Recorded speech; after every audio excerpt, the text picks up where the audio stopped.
Clima espacial. Aqui no canal eu falo muito sobre clima, pois é, mas o clima da Terra. Mas hoje eu vou falar sobre o clima espacial.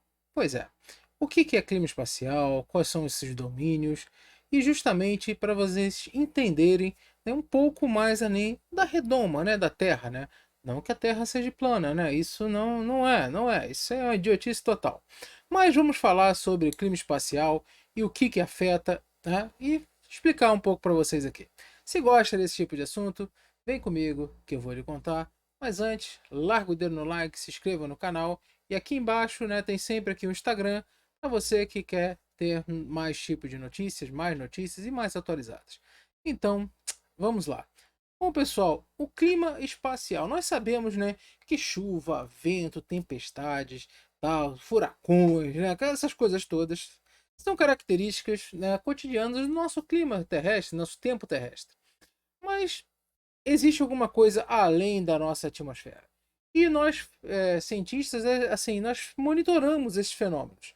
Os fenômenos que estão no espaço, né, que estão bem depois da nossa atmosfera. Então, o clima espacial é o nome que os cientistas deram, né, adotaram no final do século XX, se eu estou, a cabeça está funcionando bem, mas para descrever as mudanças no espaço em torno de uma área, em torno do espaço, o quê? O espaço intersolar.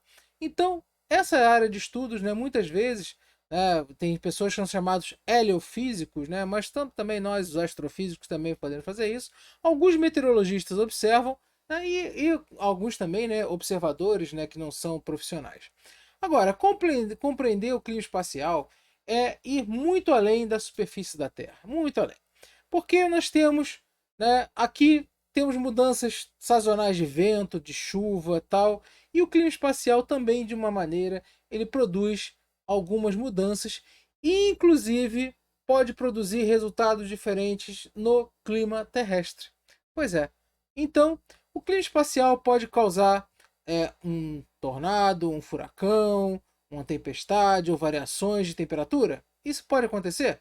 Então, de modo geral, o clima espacial ele depende, né? Ele tende a afetar de outras maneiras. Ele não afeta diretamente isso daí, um tornado, por exemplo. Não.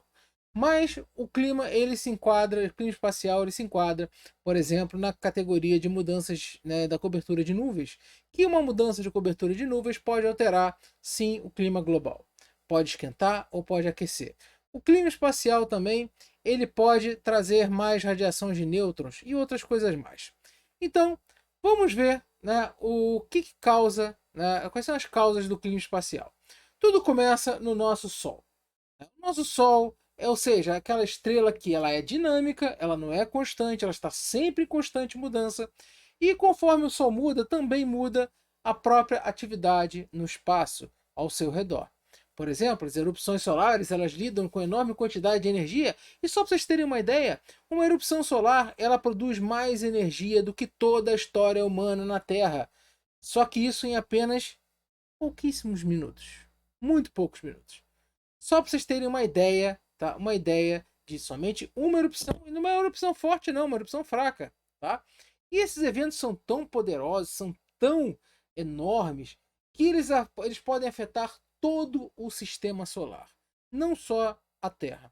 Então, desde a superfície do Sol até dezenas de milhões e milhões e milhões de quilômetros, né, de distância além da Terra. Agora, além disso, nós temos que, à medida que o Sol muda, nós temos grandes variações no seu campo eletromagnético. E isso faz com que mais radiação cósmica, por exemplo, a radiação cósmica que vem os raios cósmicos, né? Eles consigam entrar mais no meio intersolar. Quando a atividade solar está mais fraca, essa radiação cósmica entra mais. Nós vamos ver um pouquinho mais à frente. E com isso, o que acontece? O campo magnético também armazena grande quantidade de energias. E frequentemente essa energia ela vai se dissipando gradualmente, aquecendo um pouco a atmosfera do Sol, varrida pelos ventos solares e por aí vai. Então, a partir de agora, nós vamos ver, tá, justamente algumas questões sobre isso, principalmente agora ao quê? A nossa atividade solar. A atividade solar, tá, ela está compreendida em ciclos. Aqui nós temos a representação do ciclo de Schwab, que é aquele ciclo de 11 anos, né, de mancha para cima, mancha para baixo. E vocês percebem que de tempos em tempos aqui, ó, nós temos um ciclo que ele é um pouco menor, né, tem alguns mínimos. E isso daí é o chamado do ciclo centenial de Gleisberg. Ora, esse ciclo é potencializado por outros ciclos, como o de Hasselett, que é de 6.000, como o de Fries, que é de 200 a 240 anos, e muitos outros mais. O ciclo de precessão lá do baricentro solar, né, que é 179 anos, e muitos outros ciclos solares. Então, ora o Sol está com uma atividade mais pronunciada, ora que o Sol está com uma atividade menos pronunciada. E nessa parte aqui, né, do último máximo solar que nós estamos vendo, nós estamos vivendo agora, nessa parte aqui, né, o Sol ele teve a maior atividade dos últimos 4.000 anos. Tá? Isso daí interfere em muita coisa, tanto no clima terrestre quanto no clima, né, espacial. Aí o que acontece? Nós estamos vendo aqui o Sol quando nós temos uma atividade reduzida, né, num mínimo solar, e aqui quando já está no máximo, aqui no caso ainda está no início de um ciclo, onde as manchas elas são mais equatoriais. Depois elas vão se espalhando. Então, nessa questão aqui, essas manchas solares, elas indicam que uma atividade do Sol um pouco mais crescente, uma variação de atividade, que é justamente aquele ciclo de 11 anos, onde as manchas aumentam e depois diminuem, aumentam e diminuem, tá? E com isso, só para vocês terem uma noção, né, do tamanho dessas manchas, tamanho do Sol, essa é a representação aproximada da Terra, tá, em escala perto de uma mancha solar. Existem manchas solares que são muito maiores do que a Terra. Só para vocês terem uma ideia da magnitude. E mais um pouquinho da magnitude, essa relação de Júpiter perto de uma grande mancha solar, tá, que teve lá em 2014, em 22 de outubro de 2014. Então, essa mancha solar aqui era uma mancha solar muito grande, tá, perto de Júpiter. Olha só. Isso aconteceu, foi medido lá em 2014. Então, a magnitude do Sol é algo impressionante. E é ele que comanda tanto o clima na Terra quanto o clima no seu próprio sistema. Na questão dos raios cósmicos, como eu falei, né, aqui é um detector de nêutrons lá de Oulu, né, um detector de nêutrons, onde nós vemos que diariamente você tem pequenos picos. Aí você tem aqui, ó, né, durante um mês, né, você tem outros pequenos picos. E aqui, aqui no caso de horas, aqui no caso de mês, e aqui em anos. Né? Então, aqui quando você vê em anos, você vê realmente grande variação. Onde que esse pico aqui está mais para baixo, quer dizer que a atividade solar está mais forte. Por quê? Porque ele está desviando mais os raios cósmicos solares, ou seja, sua heliosfera está desviando os raios cósmicos galácticos que estão entrando no meio intersolar. Então, ao desviar, menos partículas entram. Então, você tem menos colisão com a atmosfera, tá, terrestre e assim você tem a formação de menos partículas, raios cósmicos secundários, que são partículas, tá, e os nêutrons que são formados. Então, a gente consegue detectar, né, quando tem essa variação. E no momento, né, tivemos um pico aqui em 2009 de atividade, né, do Sol, no caso da questão da entrada de raios cósmicos, mas no momento essa atividade está mais prolongada. Tá? O que está mostrando o quê? Que o Sol está num período de atividade mais baixa. E com isso o clima solar ele altera. Tá? E com isso também altera o clima na Terra. Bom, vamos continuar agora falando, né, no caso da própria erupção solar. Vamos definir o que é e falar, né, um pouco das erupções solares ou então os flares solares de ejeção de massa coronal. Aqui nós temos o quê? Que as erupções solares são explosões massivas no Sol que enviam grande quantidade de energia, massa, aquele fluindo para o espaço, ou seja, parte do Sol é literalmente ejetado. E as erupções solares se manifestam de várias maneiras. Elas podem ser erupções que são explosões, né, que são curtas e impulsivas de radiação, tanto eletromagnética, principalmente, né, no raio-x, tá? E partículas, né, energéticas, que são justamente parte do vento solar, parte dessa massa coronal que é ejetada no espaço intersolar, no espaço interplanetário. E esses flares fracos, eles são ocorrência muito comum no Sol, tá? Todo dia o vento solar chega no Sol. Então, quando você tem o Sol, como você está numa atividade mais reduzida aqui, como foi em 2021, 31/3, tá? E aqui nós temos um Sol com uma atividade bem mais forte em 2012, em 31/3/2012. Aí o que acontece?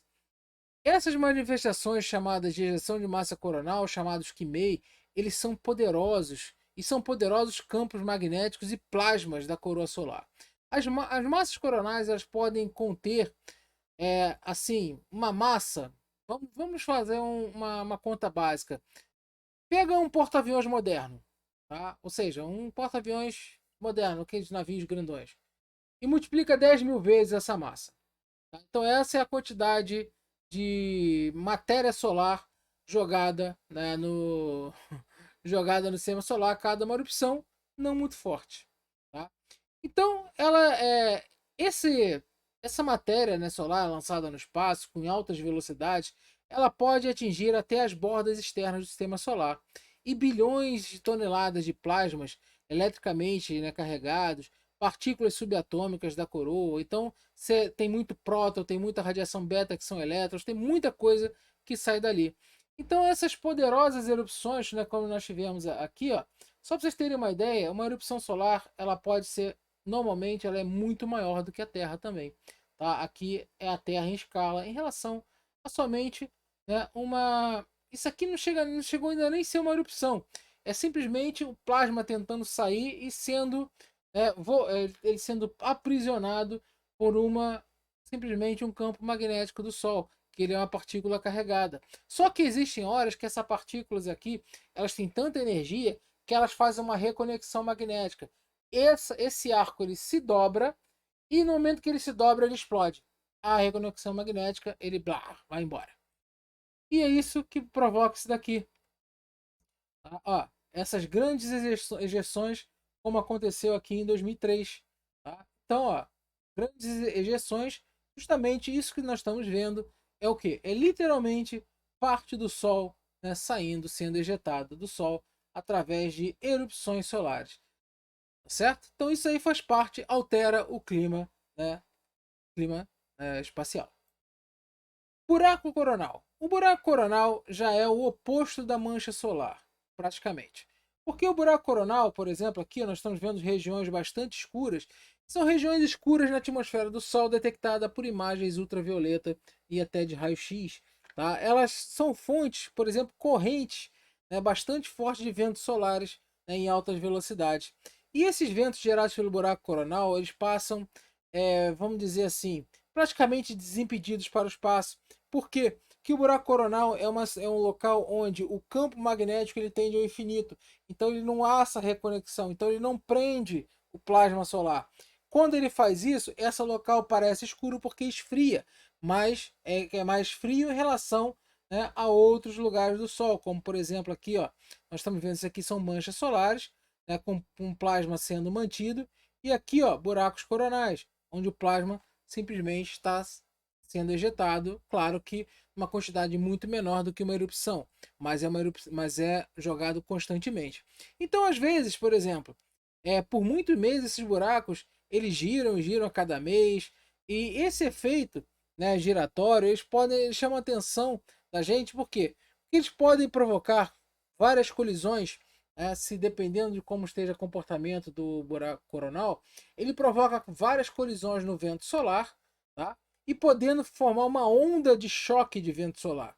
E isso pode produzir distúrbios na nossa magnetosfera. E assim como as erupções solares, elas vão provocar, que a gente vai ver uma tempestade geomagnética, isso pode simplesmente trazer algumas consequências para o nosso planeta. E a tempestade solar? A tempestade solar, o que, que é? As erupções solares, elas provocam esses fluxos de alta velocidade, né, às vezes com densidades até maiores, mas essas densidades são prótons por metro cúbico. Mesmo assim, né, apesar de ser uma intensidade muito forte, teria que ser uma coisa muito, muito forte para causar, por exemplo, a morte na Terra, para arrancar a nossa atmosfera. Nosso campo eletromagnético ele é muito eficiente nisso. em desviar essas partículas, né, que vêm do Sol, que vêm do espaço. Eles conseguem desviar a grande maior parte. Tá? Então, por exemplo, pelo clima espacial, né, então existem essas tempestades geomagnéticas ou tempestades solares. O que acontece? Nada mais são que as interações, tá, da nossa atmosfera, da nossa magnetosfera, da ionosfera com essas partículas carregadas. Então, a Terra, né, e os eventos do Sol demonstram impacto, né, que pode ser de longo alcance e tremendo, né, poder da estrela. As erupções solares, elas são precursoras das tempestades. Por quê? Porque justamente primeiro tem a erupção, aí levam, dependendo da velocidade, pode levar 3, 4 dias para chegar até nós, devido à distância da Terra ao Sol, e há essa pancada no nosso campo eletromagnético. Às vezes o campo consegue vencer as partículas, às vezes não. Então, por exemplo, quais são um dos grandes problemas disso daí? Nós temos, por exemplo, alterações nos sinais de GPS, podemos ter problemas, né, com satélites, tá? Dependendo, né, por exemplo, se for uma coisa muito, muito forte, tá? Serviços de rádio podem ter problemas, apesar de que, dependendo da questão do rádio, se for um rádio amador, já tem problema com qualquer maior vibração lá na ionosfera. Agora, podemos ter problemas sim com satélites, serviços de redes celulares, redes de energias podem ser afetados, tudo isso pelo clima espacial, dependendo da quantidade, né, de energia que for. Agora, só para você ter uma ideia, em março de 1989, milhões de pessoas perderam energia durante uma tempestade solar que causou falha na rede elétrica de Quebec, lá no Canadá, e até derrubou alguns transformadores em New Jersey. Tá? E durante todo o incidente, por exemplo, teve um incidente também durante o Halloween 2003, uma tempestade solar forçou o retiramento da linha aérea, interrompendo instrumentações, né, dos próprias aeronaves, das próprias aeronaves, da própria controle terrestre. Isso foi na Suécia.